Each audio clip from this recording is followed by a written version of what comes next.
Grandma Stories.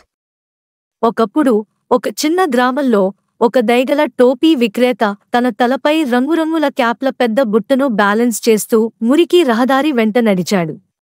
సూర్యుడు ప్రకాశవంతంగా ప్రకాశిస్తున్నాడు మరియు పక్షుల కిలకిలారావాలు అతను తన టోపీలను విక్రయించాలనే ఆశతో పక్క గ్రామం వైపు నడిచాడు.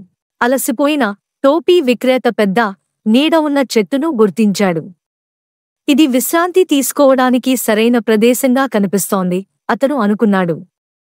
అతను తన బుట్టను అతని పక్కన ఉంచాడు మరియు పైన జరుగుతున్న అల్లర్లు గురించి తెలియకుండా చల్లటి నీడలో నిద్రపోయాడు. టోపీ అమ్మేవాడు నిద్రిస్తుండగా కొంటె కోతులు ఒక్కొక్కటిగా దిగాయి.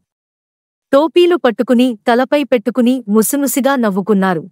టోపీ అమ్మేవాడు ఒక్క క్షణం ఆలోచించి కోతులు మనుషులను అనుకరించడానికి ఇష్టపడతాయని గుర్తు చేసుకున్నాడు. అతను తన స్వంత టోపీని తీసివేసి ఫన్నీ ముఖం చేసి నేలపై విసిరాడు. అతను ఊహించినట్లుగానే కోతులు అతనిని కాపీ చేశాయి.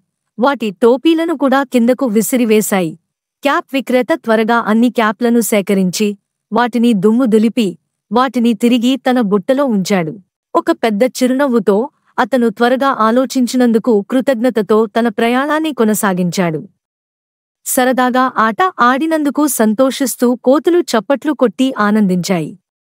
సమస్య వచ్చినప్పుడు భయపడకుండా తెలివిగా ఆలోచిస్తే పరిష్కారం తప్పక లభిస్తుంది. I hope you like the video. Please like, share and subscribe my channel.